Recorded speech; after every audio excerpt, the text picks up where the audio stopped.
Habari za wakati huu, ni siku nyingine tena tunakutana hapa ndani ya kipindi cha Counter kuweza kuzungumzia mambo mbalimbali yanayohusiana na afya zetu. Kama ndio kwanza unafungua TV yako, kipindi hewani Counter, kipindi ambacho kinazungumzia masuala ya afya. Jina langu ni Dafrosa Prosper. Kwa nami basi uweze kujua nini hasa ambacho nimekuandalia katika nusu saa hii maalum kabisa kwa ajili yako.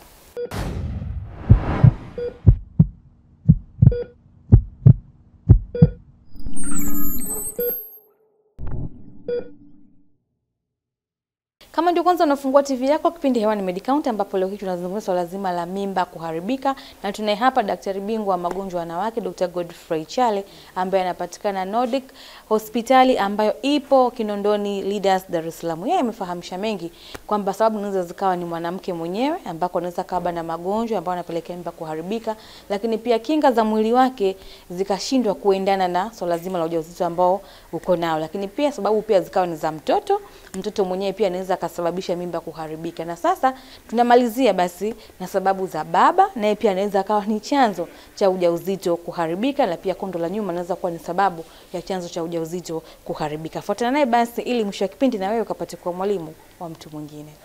Tungependa kufahamu sifa za mwanamke ili aweze kubeba ujauzito ni zipi?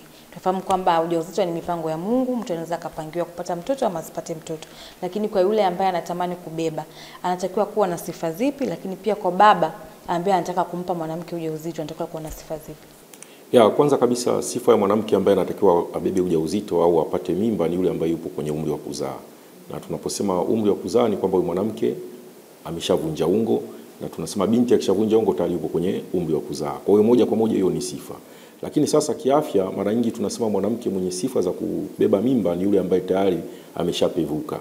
Ameshapevuka kiakili na pia ameshapevuka kimwili. Yaani mwili wake uko vizuri. Na mara nyingi tunashauri kwamba angalau basi awe na umri kuanzia miaka 20. Kwa hiyo tunashauri hivyo mwanamke na umri kuanzia miaka 20, basi hapo tunasema ameshapevuka kiakili, anajua kabisa kwamba yeye sasa ni mama na ataweza kulea mimba, na pia uwezo au uelewa wa kujia kulea mtoto unakuwepo. Na pia hata kimwili mwili wake tayari unakuwa umeshakomaa kuweza kuhimili ile mikiki ya ujauzito na kujifungua hadi kulea mtoto. Kwa mwili unakuwa na stamina ya kuweza kumudu hizo changamoto. Kwa mwanaume? Sasa kwa mwanaume mwenye sifa ya kuweza kumpa mwanamke mimba pia naye tunasema awe amepevuka kiakili na kimwili. Na ni mwanaume ambaye tayari ameshakomaa, ameshafikia umri wa kuweza kuzalisha. Tunasema ameshabalee. Kwa hiyo ndo tunasema ana sifa hizo. Lakini tunaposema kupevuka naye pia awe na sifa hizo za kuwa baba. Kwa sababu unaweza kumpa binti mimba au kumpa mwanamke mimba, mwisho wa siku ukakimbia ukashindwa kumudu majukumu na ujauzito. Kidogo kuna mambo mengi ambayo pia mama peke yake hawezi kuyamudu, lazima asaidiane na mumewe. Kwa hiyo tunasema mwanaume pia naye awe tayari kiakili, awe tayari kisaikolojia, na pia awe tayari kimwili.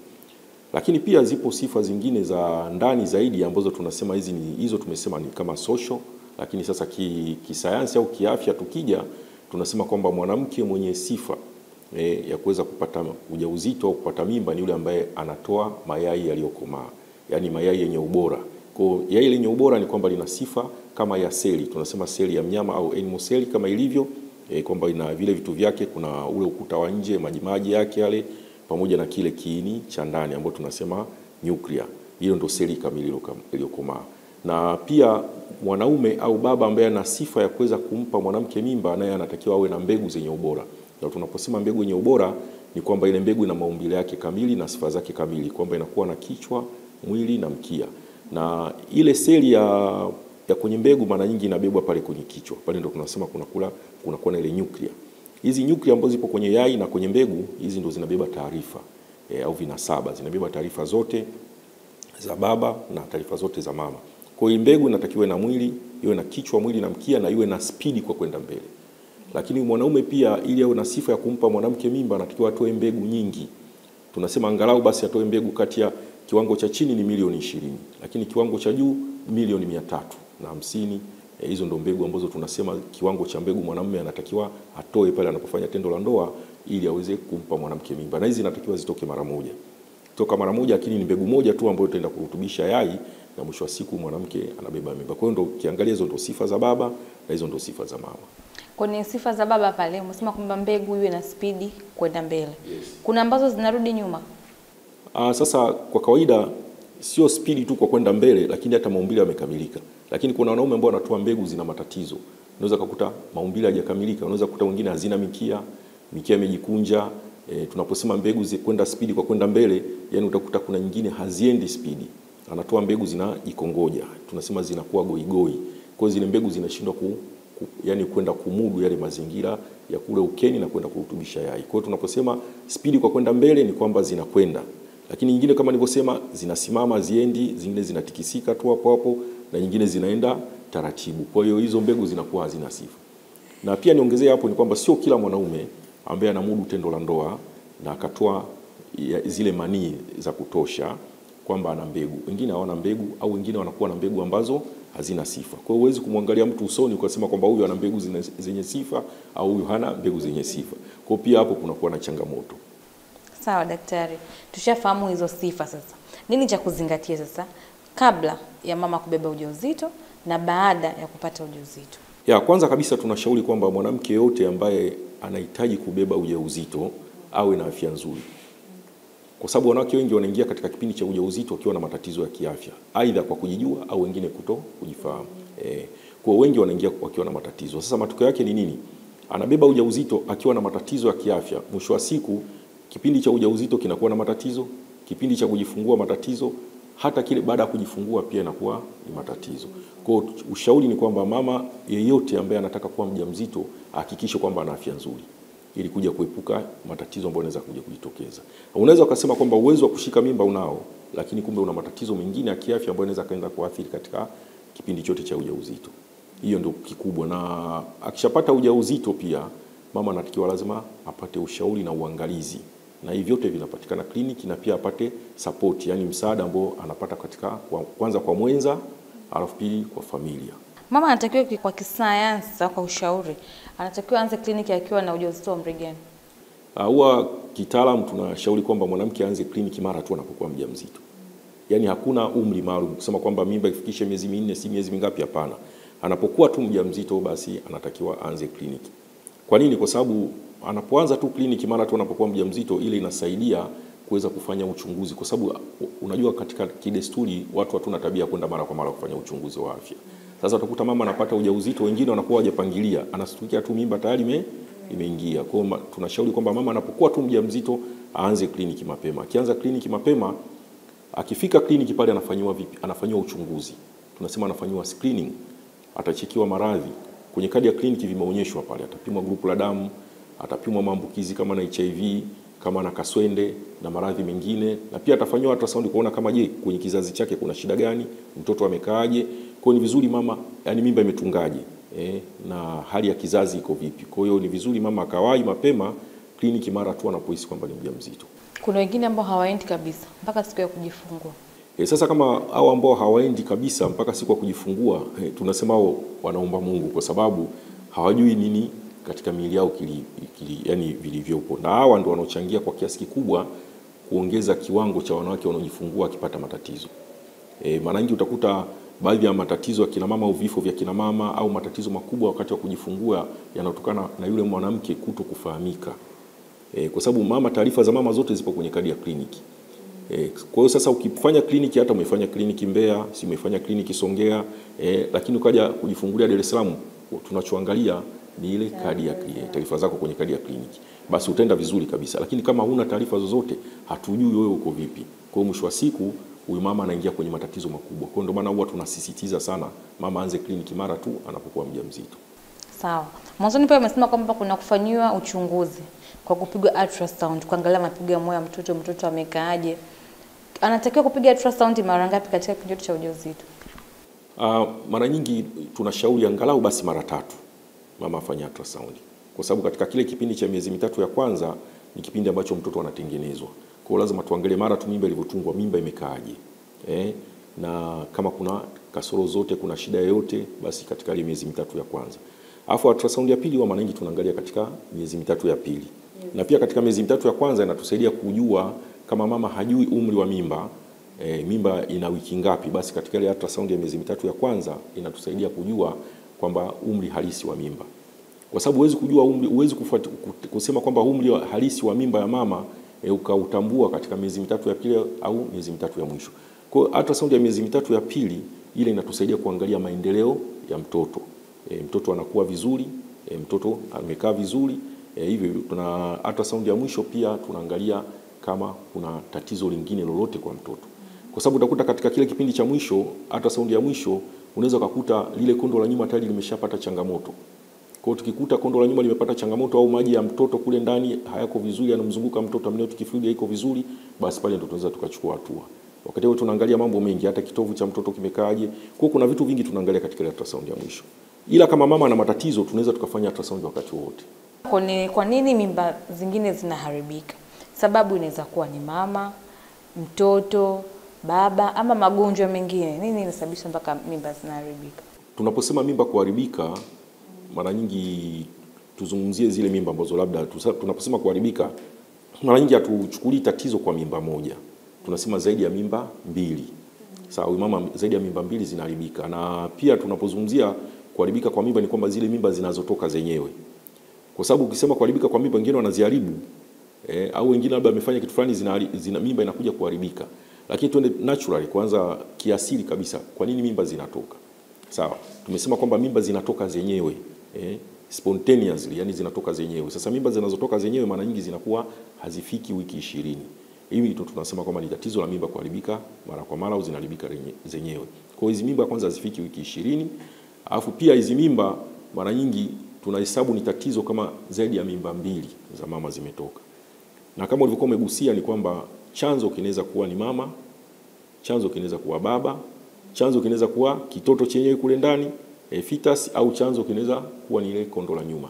Hivi ndio vyanzo vikuu vinne ambavyo vinaweza vikasababisha mimba kuharibika mara kwa mara. Tunaweza sasa kwenye chanzo mama mwenyewe. Tunapozungumzia chanzo kama mama, ambao tunasema maternal cause, yani mama kama mama anaweza kuwa chanzo cha mimba yake kuharibika endapo huyu mama ana matatizo kwanza kwenye kizazi chake.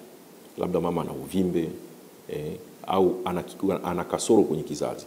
Kwa sababu kuna wengine wana mfuko wa uzazi lakini una sehemu mbili. Tunasema biconioid, yani ile uterus inakuwa na sehemu mbili. Sasa mimba haiwezi kukaa, tunaita biconioid uterus. Yani ile inakuwa na pande mbili. Kwa hiyo mimba haiwezi kukaa, mimba itatoka tu. Lakini kuna wengine wana uvimbe kama fibroids, ziko mle ndani. Ziko ndani ya kizazi au kwenye kuta za ndani za kizazi, kwa zinazuia nafasi ya mimba kuendelea. Kwa mimba pia zina nini? Zinaweza zikatoka. Lakini pia mama anaweza kuwa na kinga dhidi ya mimba. Mama anaweza kuwa na kinga dhidi ya nini? Dhidi ya mimba. Kwa hiyo kila mimba ikiingia inatoka. Mara nyingi kama tishio. Kama inakuwa ni tishio, tunasema antiphospholipids. Kwa hiyo zile zinapokuwa mwilini kwa mama zinakuwa zinazuia ile mimba kuendelea. Kwa hiyo mimba iendelee, mimba inatoka.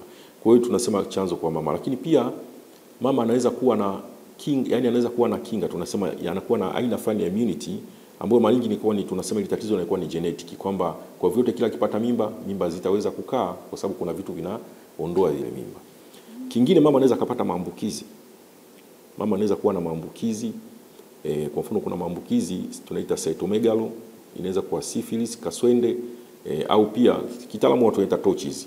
Kuna maambukizi mengine tunaita rubella, toxoplasma, yote yanaweza kachangia kwenda kuleta kuharibu mimba ya mtoto. Sasa zinaharibu vipi? Tutakuja kuangalia. Pia zinaweza zikasababisha kasoro yule mtoto akatoka. Lakini kwa mama maambukizi pia yanaweza kusababisha, na mengine ni magonjwa kama kisukari. Mama akiwa na kisukari inaweza kusababisha pia mimba zikaharibika. Kwa hivyo ni vitu hasa ambavyo vinatokea zaidi katika wamama wengi kwenye jamii ambao vinaweza vikasababisha mimba zikaharibika. Kwa huyu mama ambaye kinga zake mwenyewe ndio zinakataza lazima la ujauzito, kuna namna ambavyo anaweza akasaidiwa akaweza kubeba ujauzito na akajifungua? Inawezekana mama akasaidiwa, lakini baada ya kufanyia uchunguzi wa kina, kwa sababu unajua lengo kila mtu awe mzazi. Sisi ndio lengo letu madaktari wa masuala ya uzazi, kwamba mtu afanikiwe. Kwa sasa anapokuja na changamoto kama ile, huwezi kumwambia kwamba wewe sasa basi. Sasa hivi unajua dunia kwa ujumla, au sasa hivi mambo ya sayansi yamekuwa. Kwa kama huyu mama ana changamoto kama hizo, kuna jinsi ya kuweza kumsaidia. Kwa akija kwetu sisi tunaangalia jinsi gani ya kumsaidia ili aweze kufanikisha malengo yake. Baada ya kuona tu kwamba tatizo ni hilo, basi kuna jinsi ya kuweza kumsaidia na kafanikiwa. Anafanywa? Ndio nasema mpaka afanywe vipimo kuangalia. Sasa tukiona kwamba kwenye ile kinga inazidi kuwa ngumu kwake, kuna njia zingine kama za upandikizaji, akafanyiwa, basi akaja kufanikiwa. Akafanyika IVF, mama akaja kufanikiwa akapata mtoto. Upandikizaji. sababu zote hizo zinaharibu vipi ujauzito kwa upande wa mama? Sasa kama nilivyosema, kuna vingine tunasema ni viko kwenye kasoro za nyumba ya mimba, yani tunasema kizazi kama kizazi. Zile zinazuia ile mimba kuweza kukaa, kwa mimba inatoka. Lakini sasa hizi sababu nyingine ambazo tumezitaja, ambazo tunasema kama maambukizi, sawa, au tumesema uwepo wa hiyo kinga. Lakini sasa kinga kama hivyo inazuia, kwa hiyo tunasema kunakuwa na rejections, zile mimba haziwezi kukaa. Alafu na mara nyingi wanawake kama hawa huwa ile mimba hata miezi 3 haifiki. Utakuta ile mimba inatoka mapema. Ndio maana unaweza kusikia mwanamke anakuambia nimepitiliza siku zangu sijaona. Alafu napata dalili zote za ujauzito. Alafu ghafla naingia kwenye siku. Lakini nimepima nimeona mjamzito, lakini nashangaa nimeona damu. Sasa hii mara nyingi utakuta kunakuwa kama na rejection fulani kwenye mwili wa mama. Yaani mwili wa mama hautaki ile mimba. Kwa mimba zinatoka au mimba inaungwa ikiwa na nini? Na itilafu. Sasa hiyo ndo tunakuja katika zile sababu za mtoto. Kwamba baadhi ya mambo kutoka kwa mama yanaweza kusababisha kasoro kwa nani? Kwa mtoto. Sio kasoro zote zinasababisha mimba itoke. Wakati mwingine mama anaweza kawa na upungufu wa vitamini ya folic acid. Akipata upungufu au ukosefu wa vitamini ya folic acid, anakuja tunasema anapata ile tatizo linaloitwa folate deficiency. Sasa kinachosababisha ni kwamba yule mtoto ataumbwa na kasoro ambazo ile mimba haitatoka. Hizi kasoro tunaita neurotube defect. Ni kwamba mtoto atakuwa na kichwa kikubwa au anakuwa na tundu mgongoni. Sasa hizo mimba haziwezi kuwa rejected. Hizo mimba zitaendelea. Tumezungumzia hizo sababu kwa upande wa mama. Tuende sasa kuna sababu kwa upande wa katoto kenyewe. Mara nyingi sababu za mtoto mpaka mimba inatoka ni yule mtoto kuwa na kasoro. Sawa, mtoto anakuwa na kasoro ambazo tunasema kunakuwa na kitu tunaita chromosomal abnormalities. Sawa, kwa mtoto anakuwa na kitu tunaita congenital abnormalities. Yaani anaumbwa akiwa na kasoro. Kasoro hizo kwanza daktari ni kasoro gani? Maana tushasema za mwanzoni ambazo ni kichwa kikubwa na mgongo. Hizo hazitoi mimba.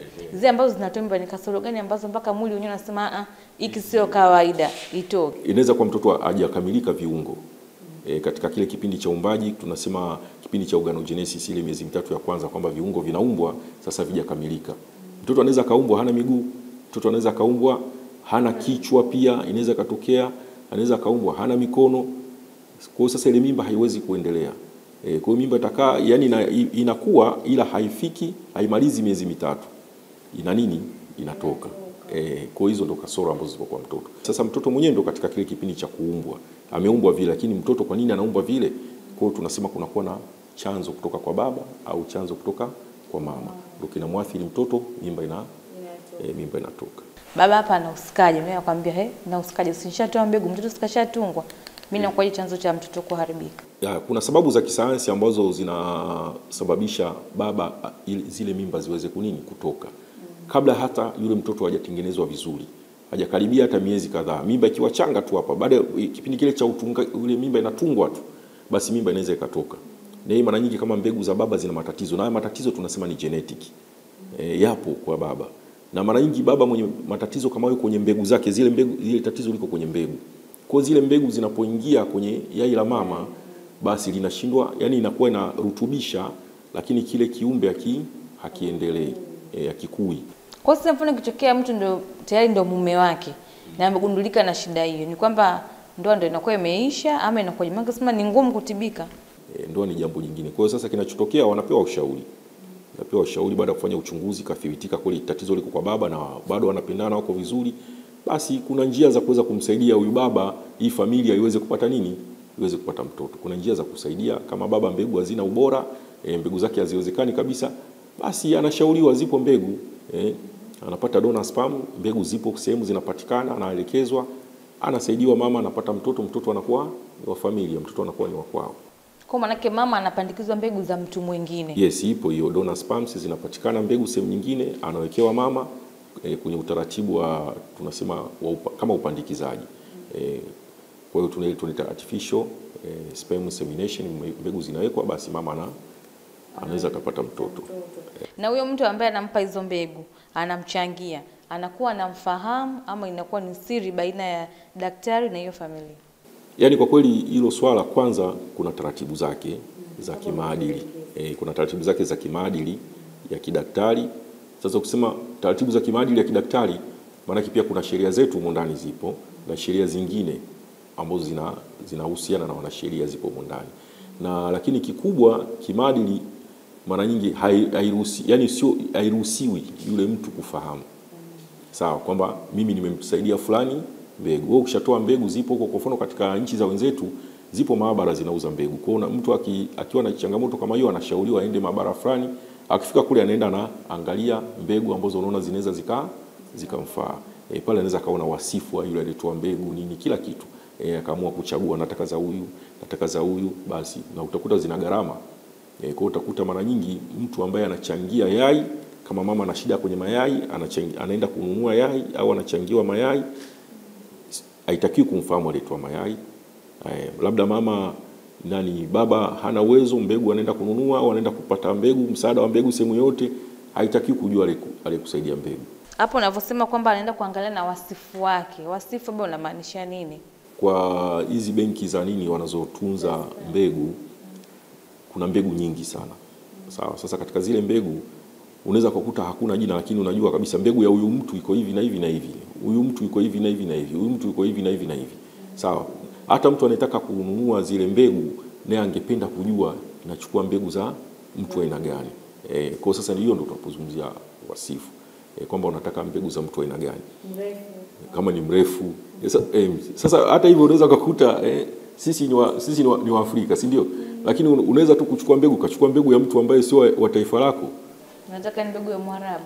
Mbegu ya Mwarabu, mbegu ya Mchina, mbegu ya Mhindi, mbegu ya Mzungu. Ila Mwafrika wakapeleke mbegu ya Mwarabu. Ndio maana anasema lazima ujue wasifu wa yule mtu.